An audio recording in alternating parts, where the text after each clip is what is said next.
I apologize to all of the people out there who find this perhaps confusing, but it really makes sense. And I hope That's you're not fair. I don't have any hat. So I hope you're Eric ready is to making up for enjoy it. this celebration. Okay, so I'm going to now ask all of the panelists to participate here. You can introduce yourselves when you start speaking. We're going to have fun. I hope you're going to have fun. I hope today has been an exciting last day, and let's begin our final celebration of Neuromatch 2020. So we're celebrating here with part of the team. You know, the Neuromatch Academy is an enormous organization that has grown up from basically a crazy idea a few months ago into everything you have experienced, and it's taken an enormous amount of work to get there. Of course, the most important part of the work we've done is make a space for you. So the first thing that we really want to think about is, what did you accomplish? And part of that is highlighting your projects. So here in this time zone, in this region, we had 169 submissions, at least the last time we checked, because you were still submitting long after the deadline, which made our work a little bit harder than we expected, but it was fantastic to see them coming in. I'm going to speak to you just briefly about a group called the functional attractors. They were interested in inferring functional connectivity from spiking data. And they looked at the Steinmetz data set, and they basically investigated functional connectivity using simultaneous Pearson correlations.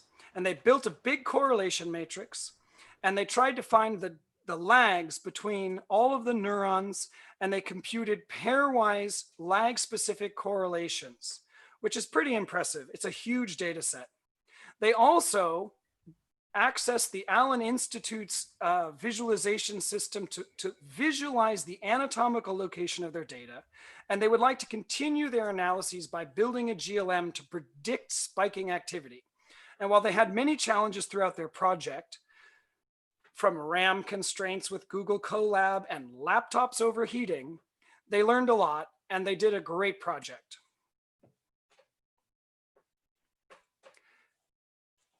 Yota, would you pick up? I think you should unmute. Yeah, you're right. Thanks. We haven't learned that yet. Yeah. So I'm happy to talk a bit about the project of the mirror neurons. And especially also happy because I had fun with Suraj during karaoke from Nepal. So hi, Suraj. This is a group from India and Nepal, mentored by Laura Mikula and Marlene Cohen, and the TA was Mehul Rastogi. So they wanted to know how can interacting social shapes can lead to empathy in humans. That was their question. And can we go to the next slide? And they started by brainstorming many ideas, or as they call them, crazy ideas. And there should be a slide before that. No, it's missing. Okay, and then they wanted to see which brain areas are involved in this empathy, social cognition, and how they are correlated with each other. It took them like a week to understand the data, as the other also students said. But then once they did it, well, once they understood the data, they worked all night long, and they need a lot of coffee to compute the bold signal, the bold responses of perceived mental objects, movements, and of some shapes that were interacting. That was, I think, in the previous slide, and some random movement, and to compare it with resting. That's it, and comparing with the resting state. So there are some shapes that they were moving, and they were interacting, and they were recording the brain signals. the bold response. And they saw that there were some lateral temporal connectivity with, if you can go to the previous slide, there, with the temporal, parietal, occipital correlations, also the auditory with the temporal, parietal, occipital, but they didn't get to the most motivating questions. They had like mirror neurons and social cognition and how this would differ in autistic population. But I don't know if they want to keep working on that or not, but they made sure, they told us that they realized that they are not really night owls. And yeah, that's not the goal of the school. The school is not to make you work all night long. And this is something we need to take care for next year, another time. All right, I'm going to tell you about the team called the Emotigators. So this fine group of people were interested in trying to figure out whether the resting state functional connectivity in a given person correlates with the bold response while they're doing an emotional task. Eric, if you could go back up one. So this team involved the following people: Maria Ositrova, Tessie Tom, Kay Uvaraj Sakar, Anthony Puthaseri, Celia Yeager. The mentor was Kyung-Wan Cho. The TA was Sai Koti Reddy Danda. And they came from a variety of countries, including India, Russia, and Germany. Right, so they want to try to figure out if what happens when your brain is resting correlates with what happens when you're involved in a very emotional task. All right, next slide. Oops, you skipped one, Eric. There you go.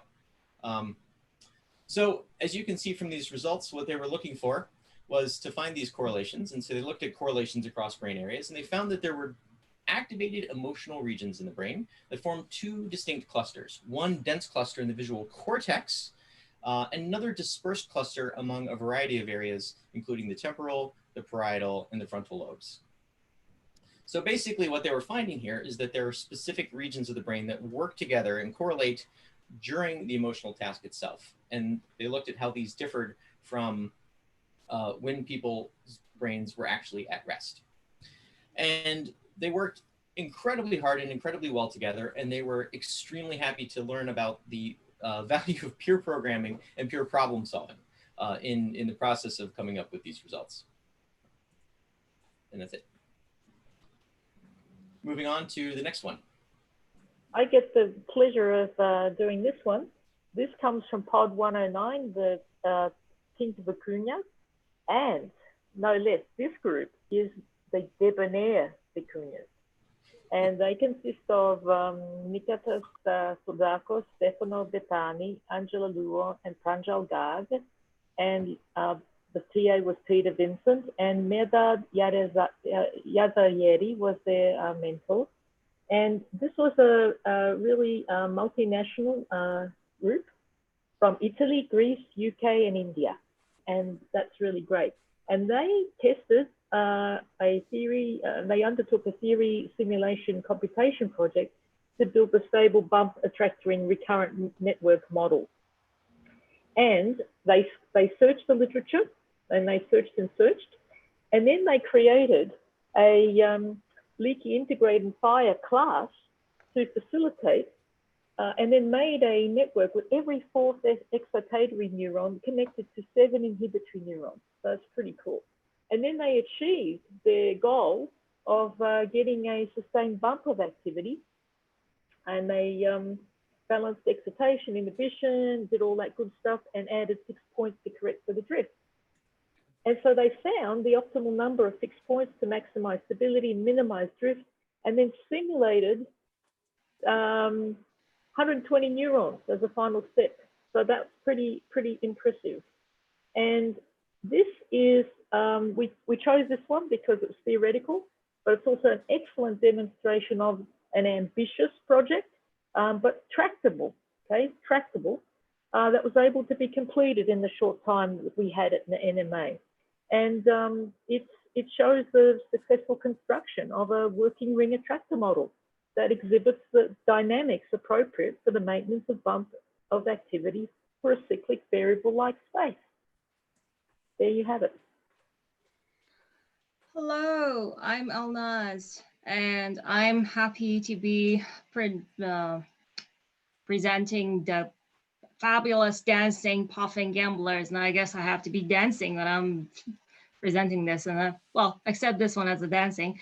Well, this awesome team has been spread across Australia, South Korea, Turkey, Germany, and Norway, and United Kingdom and United States, and almost all places of the world. And they are set to compare prefrontal control areas to reward areas on the HCP fMRI dataset during gambling tasks. So at the first, they decided to do activation differences in control, parentheses, prefrontal cortex, and reward areas correlated to different conditions of the gambling, like loss events versus win events, loss events versus neutral events, and win events versus neutral events. But sadly, they just realized that that data set has only contained cortical areas, so they have to change their question. And they decided to do activation differences in brain areas like prefrontal reward areas, correlated differences in gambling conditions, which can be loss events versus win events. And what they found is that, well, you can see what they've been achieving. After setting up the win-loss contrast, they visualized the significant voxels on the inflated brain, and they managed to find areas that were significant for wins conditions versus losses, and went to investigate correlations between areas.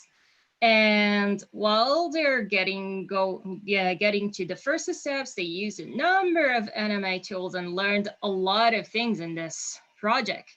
So shout out to them, shout out to dancing, fabulous gamblers, puffins, if I'm just saying the right names. This is amazing. Okay. Athena, you need to unmute. Sorry. Hi, this is Athena, and I'm going to present to you the work by Matrix Mice. And as you can see already from the names so far, really shout out to all of you. You chose really the best names for your groups. They are really amazingly creative. So Matrix Mice are a group of students from Ireland, France, UK, South Africa, India. They are Paul, Bashirul, Jax, Don, and Will, and their mentor is Dan Goodman, and the TA is Sebastian Unash. And they wanted to, what was the question? They wanted to basically see if brain, from looking at the brain activity in a specific Carson's data from mouse visual cortex, if they can determine behavior from the population of neural activity. The very first thing that they did, they basically used PCA as a dimensionality reduction method on their multidimensional behavioral data that it was extracted from video, and then they looked at the correlation between different behaviors, and they found that measured behaviors are really correlated with each other. And after that, once they characterized the behavior, they went on and looked into brain activity. So they performed linear regression analysis on the calcium imaging data to basically predict the principal components of behavior from the calcium imaging data from VIVAN. And from this model, they reconstructed behavior from the predicted principal components. And then they moved on and they asked, so how about we reduce the number of neurons? And instead of taking into account all the neurons that are in the data set, we basically downsample the data and replicate the same strategy with fewer number of neurons. And interestingly, what they need was basically 150 neurons to predict behavior. And even more interestingly, when they looked trial to trial, they found that there are different sets of 150 neurons that they do not develop, that they do not overlap across trials. And now, basically, now they are left with this question for future direction. What is the meaning of these 150 neurons? Is there anything magical about these 150 neurons? Well, why do they change from trial to trial? So this is a very good example of starting from an interesting question, and now came up with even more interesting question out of these simple methods that they learned during the school.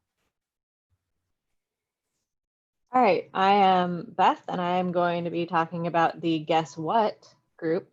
And this group is Alexander Tanaka, Jasper Fabius, Sophie Mason, and Ines Verismo. They were mentored by Yalda Mosenzaida, and their TA is Roberto Giudotti. And they wanted to look at whether image categorization is similar across the visual hierarchy using tools that they learned at NeuroMatch.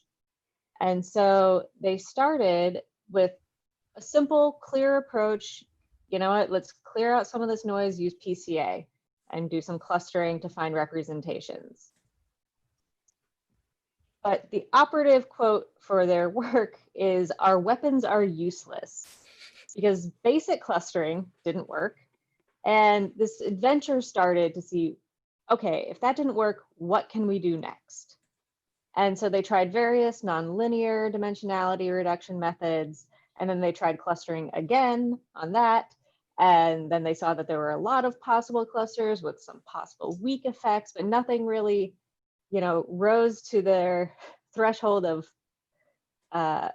proof. And so they were flummoxed, but now wiser, continued working. And in the end, they asked, was the dragon slain?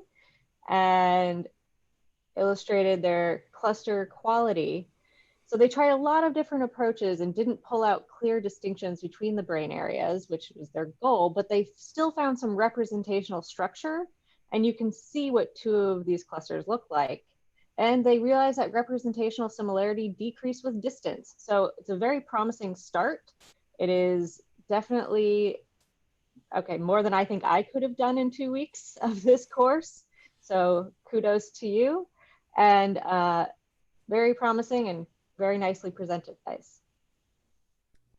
Awesome, great. I get to present the next project, which is by a group called the Fluffy-Tailed Cats, which is such an awesome name because I love cats.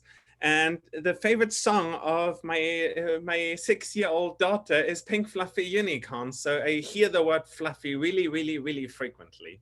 So what the group did is they investigated social cognition tasks in the HCP data sets. It was a team with Sarah, Elahe, Ida, Sarah, mentored by Cesar, and with the TA Hamed. What is so cool about this group is they're all based in Iran, and it's just so lovely to have Iran participation here. And I just want to celebrate that we have that we have Iran here. And I also want to celebrate what this group has accomplished in such a short period of time. So let's look to the next slide of what they analyzed. Is they used principal component analysis to identify time-averaged resting state brain networks. Then they plan to use the general linear model to differentiate task-related activity in the social cognition tasks from resting state activity. And I think this was like a truly interesting approach. Now, what did they get out of that? They at first struggled a bit, but they asked a clear question and they made great progress and they really learned a lot. Most important, I think, is the motto that they came up with here in the end, which is be brave, make mistakes as you still learn. And I think this is something that we all do, organizers, teachers, and participants during NMA. So I think that has been an amazing and very small sample of the work that was done in your projects. And that doesn't even touch the work that was done during all of the tutorials. So at this point, I think we should pause for about 30 seconds and everyone should give themselves a round of applause for the work that they put into these projects, the work that they put into the whole NeuroMatch experience, which we're now going to talk about. It has been an amazing ride. Yeah, really amazing. Like, we were looking through these projects, I mean, literally at the middle of the night for some of us, and it was impressive. First off, your names were amazing. Second, your slides were amazing. And third, the science was amazing. So I think if you get that, it's just I mean, I don't even know how to say, I'm so proud. So now we're going to move and talk to you about how NeuroMatch was made, where we've come from, where we're going, your experience, our experience through this process. And we're going to start out with the student experience, because the students, you're the core of NeuroMatch. Right. It's really impressive to see this GIF Carson made. I think this is my favorite slide, because you can really see the students, the people, and many of us from organizing, that we were not TAs or we didn't have real much interaction with them. It's really, it becomes real. And as when we went we were pod hopping, as Aina was saying, which was amazing. So yeah, that's great to see you, all of you. And the other impressive thing is that, as I said in the chat just now, the creativity of the students. Actually, we were thinking of doing a game and asking you to design your name, but this came spontaneously, naturally. We start seeing the designs of your pods in such a creative, awesome way. Like these designs and these, and even for the megapods, which are the last two ones.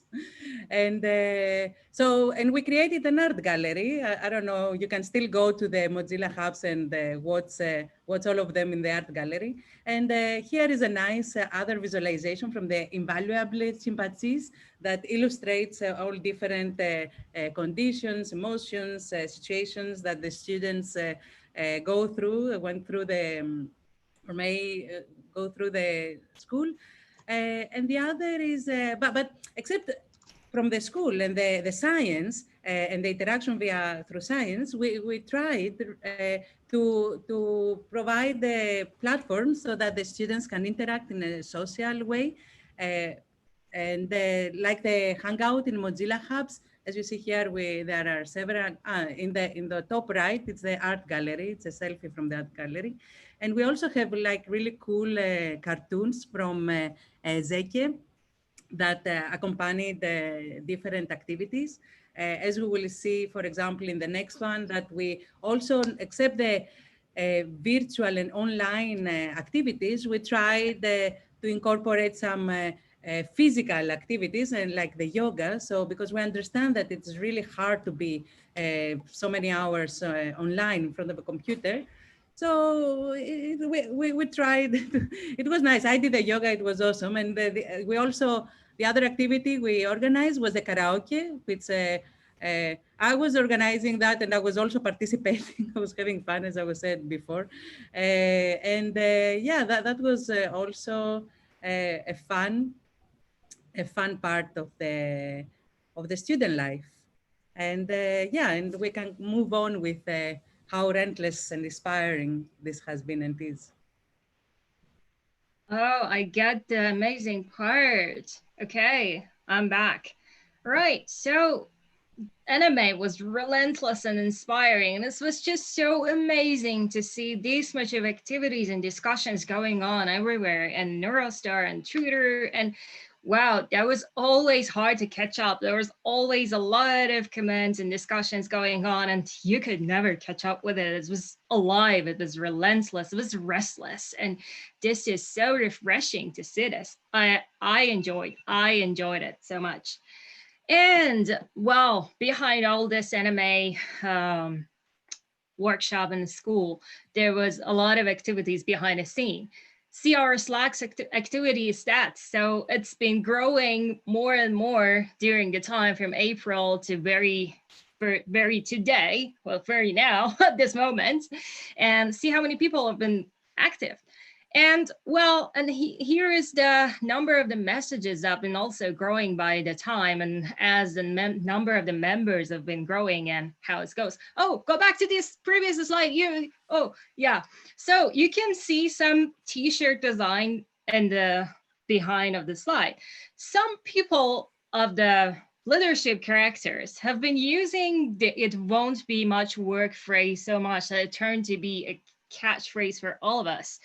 And Well, the very same people claim that there's no evidence for saying such thing, but what can be stronger than this evidence that some people have been designed this t-shirt, some of them have been already purchased it, and mine is on the way, it's green, I would be tweeting my picture on it, but well, if you're gonna be a volunteer for the next year, and I don't get surprised if you hear this catchphrase so much, and well, keep it to yourself, don't react, but it's not right. It's not true. Well, we can go to the next slide. And yeah, and here is what we have been doing and how the speed of our improvement have been going on. Look at the April 4th, the idea of having the summer school have been just sparkled in the board members. And then we have been growing to the tech and fundraising team and diversity team were born. And you can see in the May 20th, the testing of the Bay Days for one day have been done to just see how the building of this summer school can be go on. And then there was a lot of improvement and a lot of changing and modification have been done after that date. And the June NMA tutorial formats have been starting to form. And you can see how optimization have been moving forward to when we were going to the July and again, test runs. And now we are almost in August and NMA is ending. And this is how we are. And well, in this session, you're happy to celebrate this NMA community. And what we are going to celebrate is the volunteers, the team, the participants, and all we have achieved. And this is enormous. We celebrate you as our participants. And let's go to the next slide. Well, I just go the first slide of celebration and look what NMA has been inclusive on many axes. And one of them was been language diversity. We aim to do 3 subtitles for our videos, and we had pods in 13 different languages. We included Iran finally after a lot of effort and hard work, but we finally did it. And yay, woo. And look at our gender diversity. And most of us, we know that in computational neuroscience, there are a significant imbalance between genders, but we try to eliminate that almost.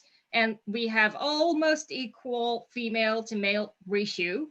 And they balance the teams like 33% of NMA lecturers, 33% of TAs, and 36% of panelists are women. Baseline in computational neuro, which is 80 to 20%, it is an improvement and it still can be better. Well, we tried to make it better and it happened. Okay, I'm done. Okay, so I'm back here again in order to try to thank all the people, all the volunteers who made it happen and who made the NMA really a great event. But it's almost impossible to name all the volunteers. So if we were to really name each individual, we would be sitting here for 10 minutes, half an hour, just to tell the names. So I would like to mention a couple of groups and teams that they really worked hard during the past couple of months. One of them was diversity group. We had a group of volunteers that they were focused on increasing diversity in NMA, and I think you have witnessed that. We have participants from many countries, and that's thanks to our diversity team. We also had a team focused on students, interactives and observer students, and specifically focusing on giving almost the same experience to observer track students. And we had a team focusing on designing projects, putting together projects and do the matching, mentor matching. They were also doing matching within pods. Students were matched based on their background and interest. And we had the really complicated matching problem to match time slots and background interests. And then we had all these amazing people working in the team related to different issues coordinating school across different time zones, different languages, the student experience, all the yoga and Mozilla hubs, and all the fun parts of the school. And in order to really make the school happen almost 24 hours a day, constantly. We also had other teams. We had a really a big group of tech-savvy people who made the NMA happen at this scale. You know, sending emails to tens or hundreds of people is something, but sending emails to thousands of people is a totally different story. So we really needed to build a proper infrastructure to deal with our thousands of participants. And we thank our technical group for building such infrastructure for us. Without them, it would have been impossible to pull the school together. Then we had a team that they focused on collecting data sets for you to work during your project times. And they annotate different data sets. They created the Google Colab notebooks for you. And at the same time, I would like to thank our large group of volunteers working on video and captions. They were heroes, because at the end, they created production quality videos that, like, most of our scientists, we know how to press a record button, and then at the end, we don't know how to edit our final videos. And without this team, it would be a disaster to watch our videos. Then finally, we had a huge team coordinating our TAs. TAs are basically heart of our school. And we had a group of volunteers to work with them, train them before the school starts, and keep in contact with them throughout the school to coordinate all the issues that you students had, to bring them up to us and try to solve them in real time, basically. And then we had hundreds of TAs. In order to facilitate organization and coordination, we had lead TAs to be basically mediators between organizers and TAs. Thank you, lead TAs. You did a great job, and you've been really amazing to put together so many hours, extra hours, more than what we told you at the beginning, in order to have the students happy. Eric, next slide. Okay, so I think that's mine now. So thank you. And of course, it doesn't stop there with the people. We've talked about the TAs, and look at where they all come from. You all come from all around the world, and so the TAs match that, and that's really wonderful to see. And the same thing happened with the mentors as well. We had 245 mentors, and they come from a wide range of the world as well. And we're hoping that it'll be even better next year. So it's truly amazing. And so here's a lovely, again, this is a nice slide that I like too, where we're thanking the TAs.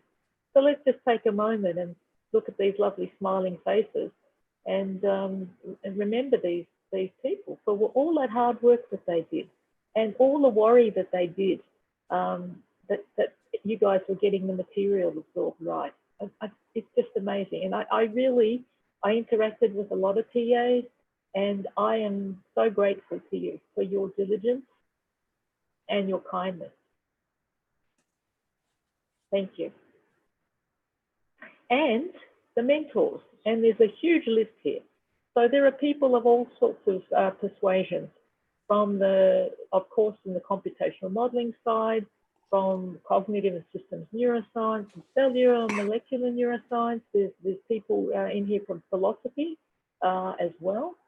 It's pretty amazing to see. So there's a whole little global village of mentors here of different disciplines, and that's amazing. And the host and panelists, we had lots of people again from different disciplines, and they were amazing. The Q&A sessions were amazing, and I tried to tune into as many as I could, and I hope you enjoyed those as well.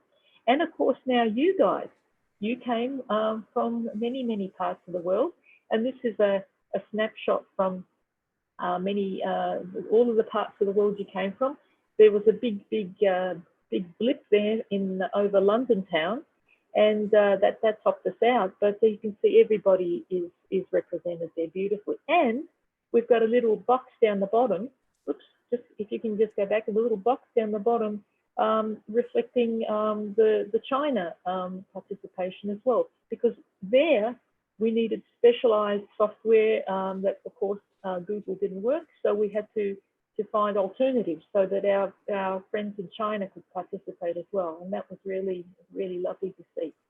Okay, and then of course we communicated a lot on Twitter, and that was amazing. Obviously, we ramped up during the school.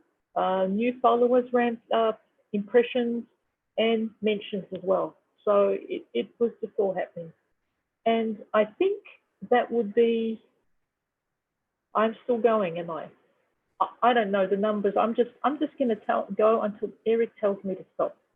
We didn't include anybody for exclude anyone for financial reasons. We thought long and hard about how we could make it fair and equitable for people. 5 hours at a median wage was chosen as a function of where people live, and we and it was adjusted locally. Anybody could waive the fee, and yet we had so many cool features that actually cost us money. We had paid TAs, the web page, emailing, portal, yoga teachers, accounting, all of that stuff. And we couldn't do that without 2 sets of people, the fundraisers, and these are the fundraisers who worked really long and hard over the last 3 months to do this. And of course, the sponsors. And Facebook Reality Labs topped us out with being our main sponsor, which we thank them and we're very, very grateful for. And they also participated in Neuromatch Academy.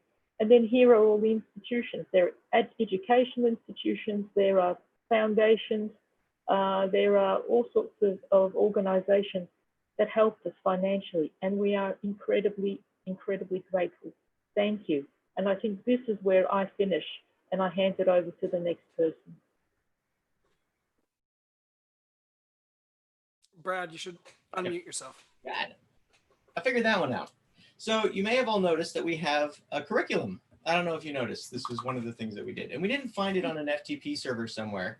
We actually had to make it all, right? So this was, as you can imagine, a tremendously huge amount of work. It required hundreds of people working behind the scenes to get all of the code ready, to get the videos ready, edited, waxed, etc. And so, you know, we started off with the idea of creating a coherent curriculum. And so we got a bunch of people together to talk about what we're going to talk about in this academy. How long is it going to be? How are things going to be organized? And, you know, so that was just like a straight month, just trying to figure that stuff out. Then we actually had to build the thing. So we needed to get the code organized. We needed to get the videos organized. We also wanted to eliminate copyright, right? So we realized at some point in time that we have, you know, if we have copyright material within the tutorials, it means that people can't share them, right? So we spent, you know, and this, I think we only did this like starting like a month ago. We realized that we had to do this. So we put another chunk of people on that job. So there was so much work involved in putting all of this material together. Next slide, please. And so I want to take some time here to highlight the enormous quantity of people and all of the hard work that they did in getting this together, right? So first of all, each of the 15 days had their own head, someone who was in charge of figuring out what's going to be on this day, how's it going to be organized, who are we going to get for the lecturers, who are we going to get for the nano lectures. So those people are listed over here, and you're probably familiar with all of them by now. We also had a curriculum committee, an enormous number of people who debated for hours and hours about what's going to be on the curriculum, what's not, what can we afford to put in. Just a tremendous amount of work by all of these tremendously talented people. And we also had the lecturers. So these people spent enormous amounts of time creating online lectures that all of you have seen by now. And it is, putting these together is no joke. It is a tremendously, you can't just sit down and record, oh, 30 minutes, how long does that take? Well, it takes about like probably 10 hours to do one 30-minute lecture because you need to spend a lot of time doing takes and retakes and figuring out what doesn't work. And so they would submit these videos to us. And then if we could go on to the next slide, we had an enormous number of people who were responsible for getting all of that material collated. Right, so the tutorial folks were involved in taking all of the materials, the Python code, the conceptual material, as well as the nano lectures, and ensuring that it all flowed smoothly. So the tutorial review committee worked very hard to make sure that the material was polished, that there were no typos in the code, that the code ran smoothly, no matter how many times you ran it. And also ensuring that the lectures, that the videos flowed smoothly through the collabs as well. We had another group of people who were the tutorial editors, and we've called these people internally the waxers, because their job is to sort of put the final layer of wax on the finished product before we ship it out the door. But we call them the tutorial editors officially. And these folks were responsible for making sure that the content was completely coherent. And so, you know, if for example, the day heads would submit the content to these folks, and then these folks would return and say, hey, you know, this doesn't work, or this doesn't make any sense. Can we move this over here? So it was just a lot of back and forth to make sure that everything worked out okay. Then we have the copyright team, right? And so, you know, one of the things that we realized is that we want the materials in the NeuroMatch Academy to be useful for reuse. So we want other people to be able to say, take like maybe just like one chunk of a nano lecture and put it in their own YouTube stream, for example. That should be totally fine. And in order to do that, we needed to make sure that all of the materials were appropriately licensed and free of other copyright material. Otherwise, companies are going to start filing notices to have our stuff taken down. So these people went through and made sure that we cleaned all of the copyright content out of everything. Enormous amount of work. All right, next slide. So the videos took a lot of time to be edited too, right? So they're, you know, they look pretty smooth, right? You notice that people kind of talk smoothly throughout. There was a good pace. That was the result of another enormous editing process where someone would go through and remove all the ums and the pauses in videos, also make sure that they were the correct length.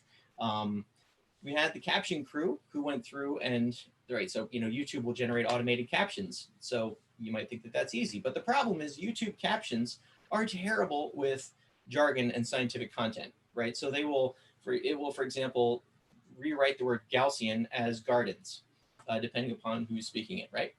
So we needed people to go through the captions one by one, word by word, and replace cases where the translator made a mistake. And of course, then we also translated these into Spanish and Chinese as well. And we're hoping to continue doing that for a wider range of languages as we move forwards. And yes, the YouTube auto caption really hates Conrad's accent specifically. The caption crew figured it out. We also wanted to make sure that, you know, the material was logical and that the videos matched the tutorials. So all of the lecturers actually had to submit 2 versions of their lecture. First one for the pre-pod, and then we reviewed that, and then they submitted a second version. And this material is being watched by lots of people, right? So we have 300,000 total views of videos in our NeuroMatch stream, total watch time of 27,000 hours and 2,000 subscribers. So lots and lots of views. We also ran a professional development series. So on the weekends, many of you participated in these. We wanted to make sure that, you know, people had a broader understanding of science and how it works. So we talked about data sharing and management. We talked about open science, how to visualize things, how to publish, philosophy, inclusive neuroscience. We built some career forums so that people could talk to industry professionals. And we also talked about the technical side of the NeuroMatch Academy, what was required. And you can go and find these, by the way. If you've missed any of them, they're all on YouTube, all on the channel. We talked about all of the hard work that went into making sure that you know, everything flowed smoothly, that, for example, we could broadcast in China. So much work went into that stuff. Next. And the result of all this, or it's kind of a chicken and egg, it's not really clear what's the result and what's the source, but we became a community in this process, right? So hundreds of people working together. On the left, you see an organization chart from like 2 months ago, I think, and it's a lot more complicated now, indicating how different people and committees kind of plug together. We had a large outreach process on Twitter. So Grace helped us set that up as well, and it's been tremendously successful in getting the word out about NeuroMatch Academy. And the students are also a community. So as you can see in the top right, there's a lot of consensus that the people in the pods are working very well together, and they like their pod peers. They like working together. So NeuroMatch is successful in large part because we became a community.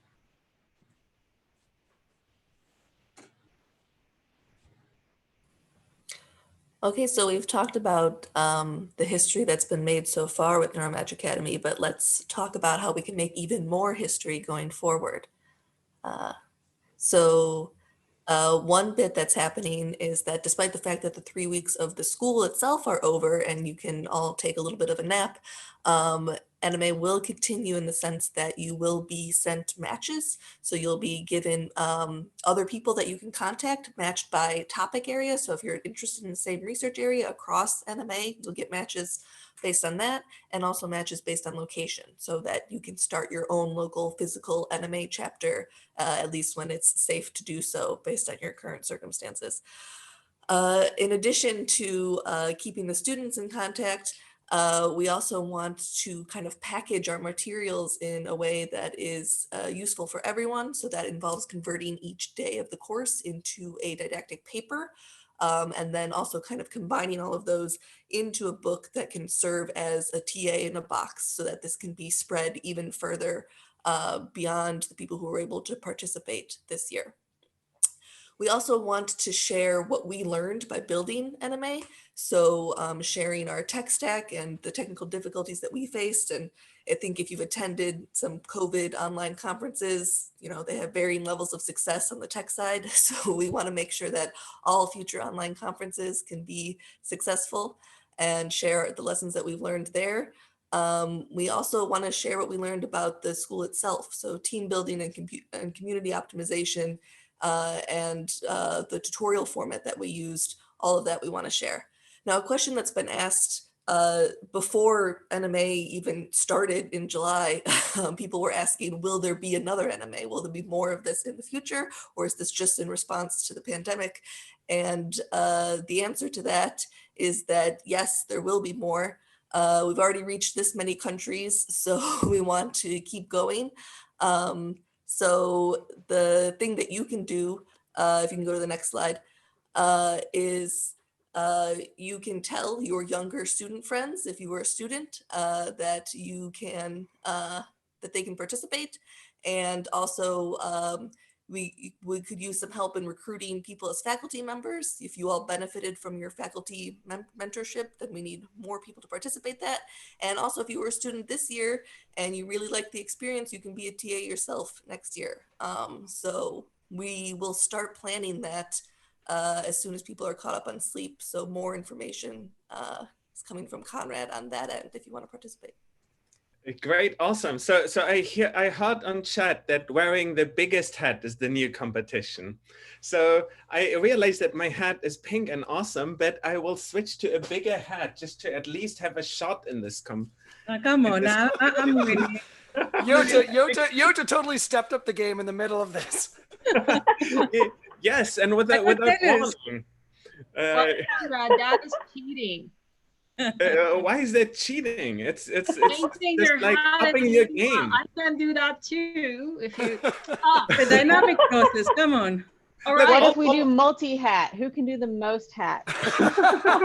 all of NMA is in a way like upping your game, not like we're all like trying to be better. And yeah. So I'm just trying to also be better. Yes, I like Rishika's comment of big hat energy. Eric. Okay, Eric is winning. I think you got it. I think you got it. Athena is not here. I wonder where she went. Went to look for that. I bet you she went to look for a hat. Exactly. She's probably in like a hat shop right now, buying the biggest hat they possibly have.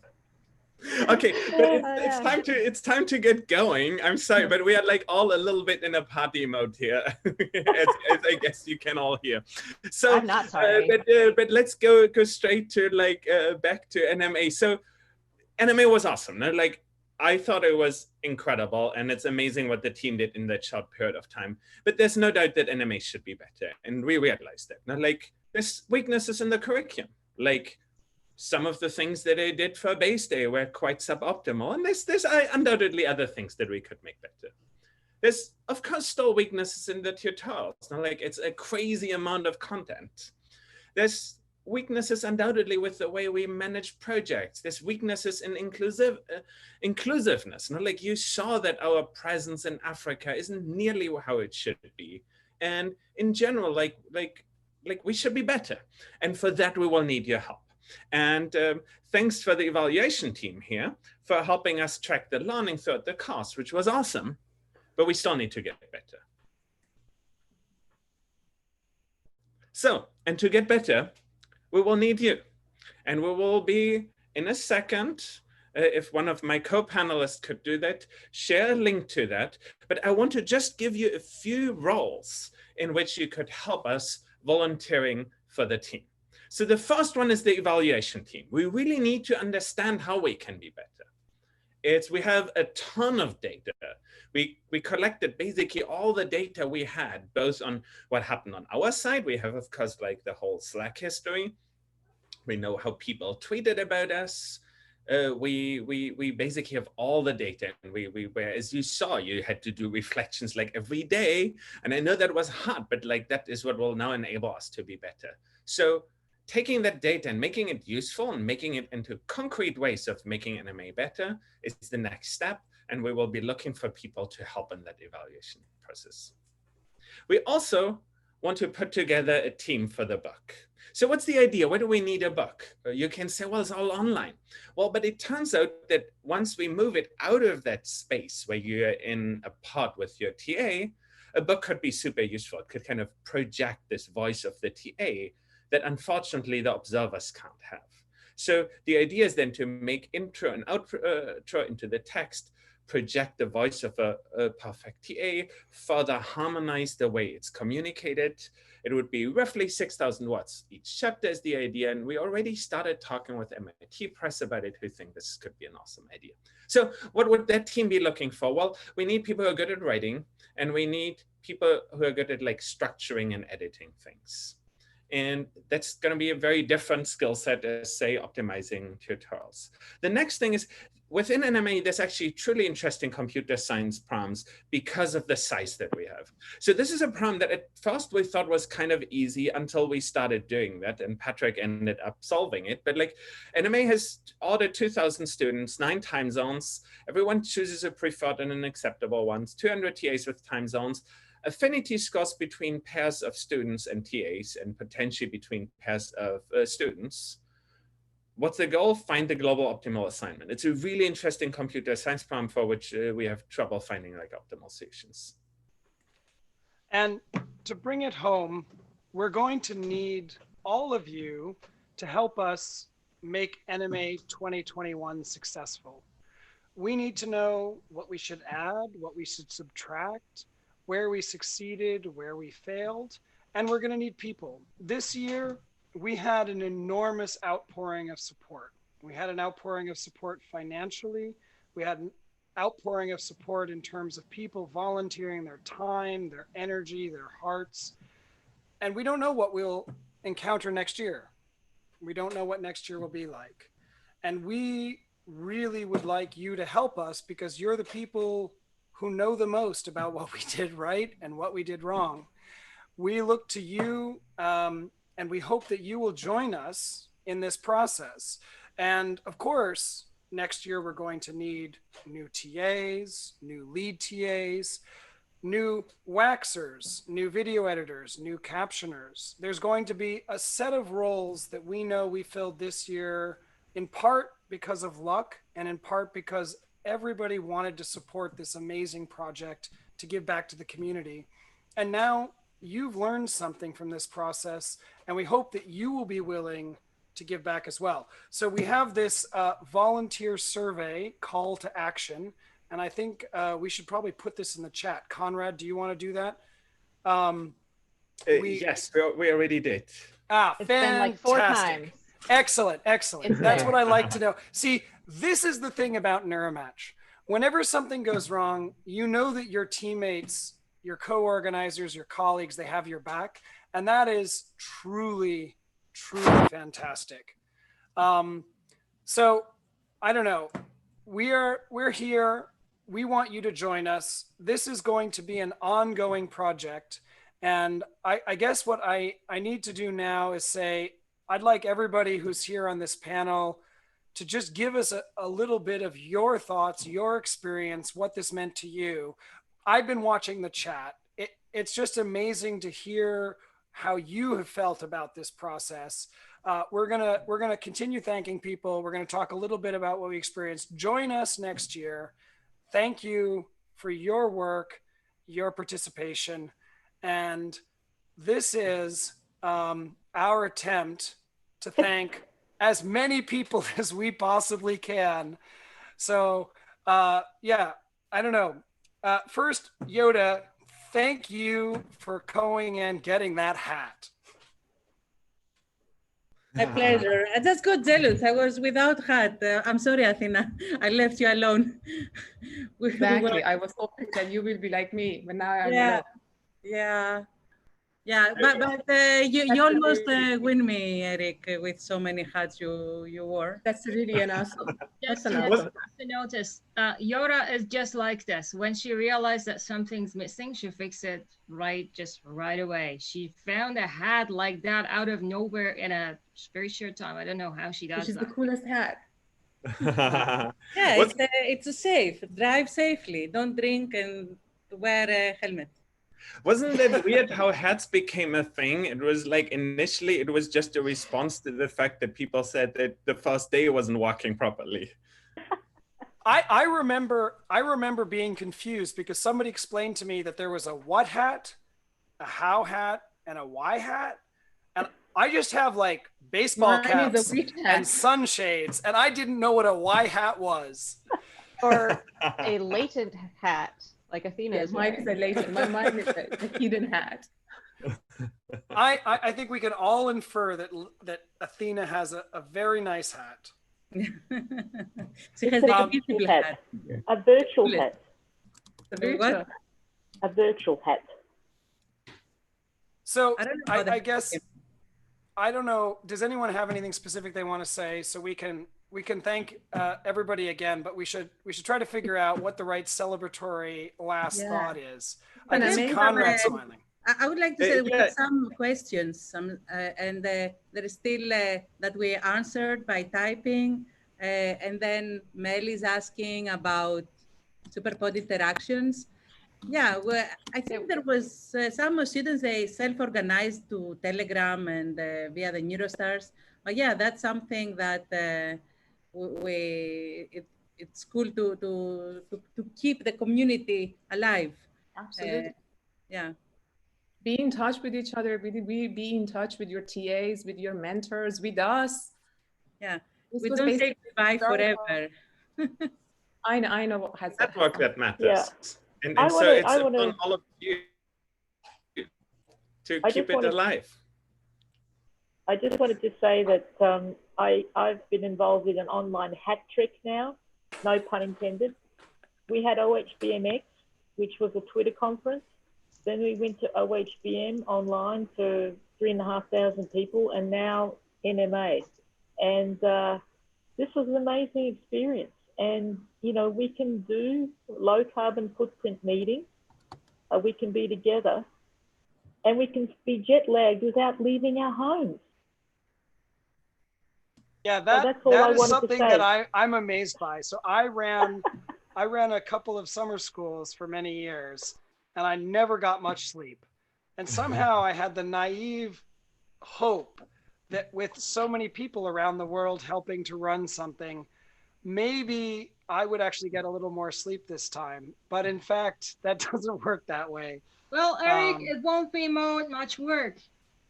Exactly. By the way, I need my t-shirt. I'm wearing the wrong t-shirt. Exactly. I want my t-shirt. I have to go order it. Send one of those t-shirts to me. You know why. Yeah, I will say I was never told it won't be much work when I came only a month ago. Sorry, Ben. I communicated with you. I needed you. We all knew how much work. Well, Beth, yes, I had clear expectations. We have to talk to them. But I'm still here. So I just want to say Eric and I are in similar, because we are working on the projects and have seen, and Ina as well, so many of the projects. And just to reiterate, it was just randomly selected which ones were highlighted. We're not saying any were better or worse, but we were impressed by so many. There was one thing we did do. We didn't select projects that came in after we had selected our random projects. Yes, if you didn't, we'd had a cutoff time, but It was about I was already tired. And then I got more tired thinking about how much you guys all did. It's shocking and amazing. And you all, thank you for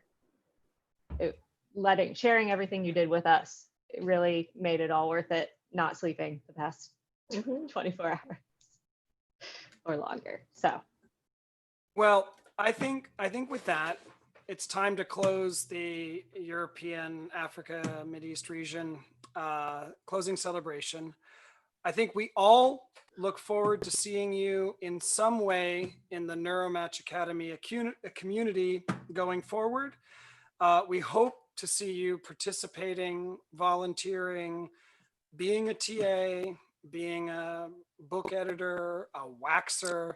There's so many ways, or just staying in touch, because that in and of itself will be immensely valuable to you and to us.